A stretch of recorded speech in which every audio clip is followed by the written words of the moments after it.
essentially amplify gameplay effects. So here they all are at a glance. So we have 18 play styles we're launching with, and I can tell you we plan to add more play styles over time. So stay tuned for updates in the future. We continue to invest in this feature. And I also want to take a moment here that's very important to me. Playstyles has been in the works for a long time, and a great big thank you to our community. We had offsite focus group tests, we had online focus group tests, we had the limited beta, we had Discord conversations, we had so much feedback from around the globe, by the way, from different parts of the community.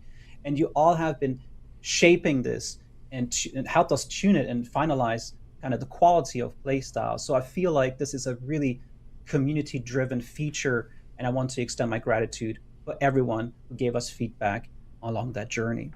And so playstyles, essentially, maybe I can quickly describe what it is for people that don't know. I mean, you've seen it on console or a big brother, but essentially they are special abilities that enhance and amplify the effect of something like shooting or passing. And they focus usually on user-controlled actions. So a finesse shot, right? Or if you press sprint, so you can literally feel that effect of the playstyle.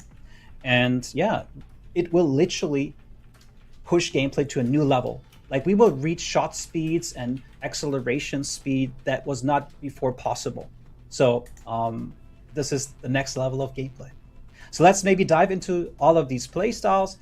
I try to go through them as quickly as I can in the interest of time, but maybe let's go to the next slide.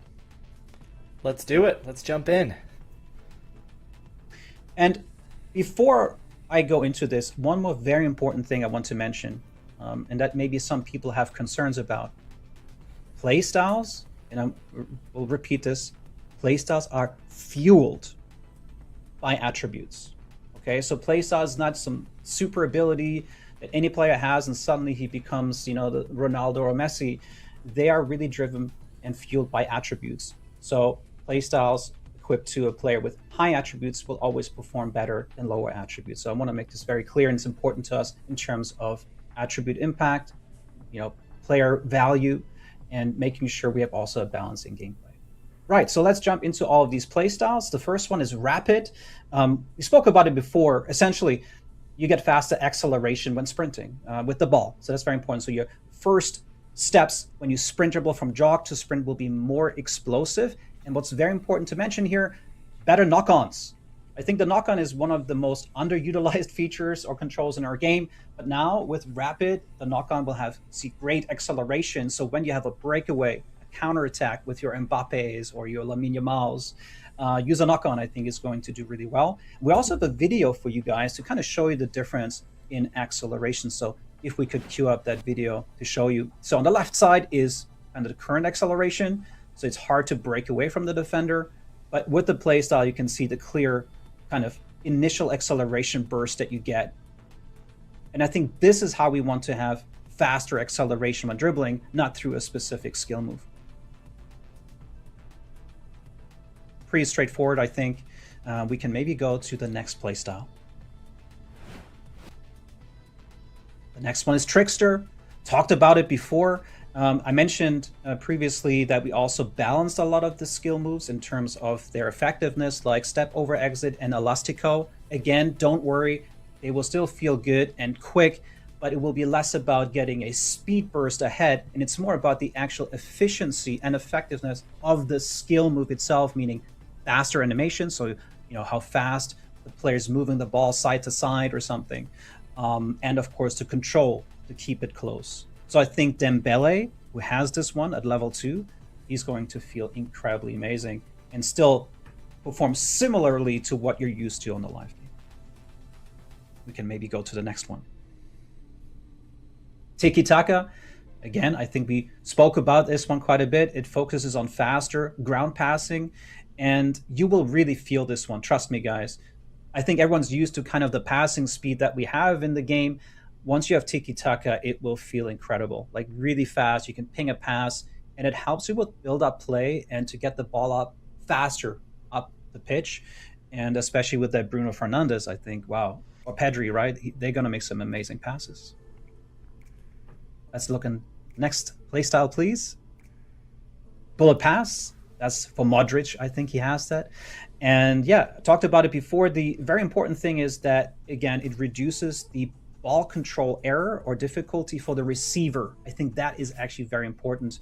And overall, like the bullet pass is, or the driven ground pass, I guess, is used for long range passing. So the tiki-taka will be great for short to mid-range passing, but it will fall off a little bit when you do long distance ground passing. So when you want to switch sides or get the ball up down the field quickly, use the bullet pass. It's going to feel amazing. Next slide, please. Whip cross, yeah, it has a faster and more accurate trajectory. We're going to show a video in just a second here to make crosses a bit more viable, but not for everyone, but only for players who have that play style, because we didn't want to reintroduce the cross spam. And level 2 will also improve the ground cross. And as I said before, corner kicks. So we did a lot of testing on this and a lot of kind of user testing and feedback on this as well. So we do not want to introduce cross spam, but again, crossing is part of football. It's part of the game. And we just want to do it in a way that it feels realistic, natural, and fair. And so you still need to set your play up in a good position to make that cross. And of course, we will monitor the feedback and adjust if necessary, but we want to open up the game in different ways. So let's look at a video in the next slide. So on the left side is your regular cross as in the live game. It's a bit floaty, I would say. It has a lot of airtime, which allows the defender to adjust. But with the play style, the trajectory is a lot lower, faster, more driven, allowing you to attack the ball. So high accuracy, lower driven trajectory. Next slide, please. Ooh, finesse expert, that's a big one. And we have a lot of changes in shooting system itself because we felt like, we wanted to diversify shooting system, and also we need to balance it in terms of user skill. So finesse expert, as the name suggests, gives you better curling ability, so you can curve your shots more, and it has higher accuracy. And we'll see a video here in a second to really illustrate that, but you can create some really cool curved trajectories with high accuracy. That's the gist of the play style. So maybe we can look at the video to kind of demonstrate this to you. But the important thing to note here is that with the play style, you can curl more than before. You can see on the right side here, that's a lot of curl. That looks amazing. You can see the ball spinning. Looks incredible. But more importantly, for regular players, especially with lower attributes, you will not be able to curl as much as before. The reason we did this is we felt that finesse shot was too overpowered in the game, and it kind of bypassed a lot of user skill, attribute effect, and so forth. And so it was like, hey, set yourself up at the top of the box, finesse it, score. And we want to introduce a bit more skill here and retain attribute impact. Maybe you can go to the next slide, please. Power shot. That's very exciting. I mentioned it earlier in the show, but to me, the most important change here is the faster animation speed. So at level 2, it will not only increase accuracy, not only increase shot speed, not only will it lower your trajectory a little bit, but it has a faster animation. I can't talk about the exact details and numbers, but essentially, a power shot will be almost 3 times as long as a regular shot in terms of the animation speed. And so the playstyle reduces that time, so you can get the power shot off quicker. It's going to feel really amazing, and I look forward to the Cristiano Ronaldo goals. So let's look at some video examples to better illustrate this. So here's the accuracy. So on the left side is without the playstyle, so you still get a good power shot, but it's a bit more towards the center. The keeper can save it. With the playstyle, you now hit a top corner with high accuracy. Beautiful. And I think this video doesn't illustrate it well enough, which is the increased animation speed, a faster animation speed, but you will feel it when you play the game, how quickly you can get off the power shot compared to without the playstyle. Next slide, please. And here's the trajectory, something very important. So, if you have higher power with a power shot, shooting from further distance, you sometimes shoot it over the net. It has, a bit of a floaty trajectory. We also made some changes to that, which I will explain in the next slide. But essentially, with the playstyle, by default, your trajectory will have a more dipping, almost top spin, kind of coming down a bit. You can see this here on the right side, here in the slow motion, especially with the debug line enabled. It's a beautiful driven trajectory. It kind of dips at the last moment, and it was going to feel really amazing. Next slide, please. So this is not related necessarily to playstyles, but a general update. And I saw a lot of content creators call this out and struggle with this in our limited beta, but this is literally as designed. So in the current live game, if you do a full power shot, so if you keep your attention on let's look at the left screen here, right? If you look at the bottom left, you see that little power bar, the green bar that charges up. And if you do full power, so that means red, with a finesse shot or power shot in the live game, you often get a perfect shot. In comparison, if you take a regular shot with red power, it goes over the net. And we felt, well, there needs to be some kind of user skill in our game. You cannot just power up maximum power and have no penalty on this. So now, if you have full power shots for finesse or power shot, there's a higher chance of you shooting the ball over the net, which now encourages you to better manage your power, which creates more user skill. And of course, the playstyle can, in some extent, negate those effects or minimize those effects. But still, generally speaking, we do not encourage you to go full power, and you need to be a bit more finesse with your finesse. Next slide. So I just want to ask about this one, Timo, and I guess the chat as well. So I guess inverse attack. You're saying full shot power with a finesse here will not work as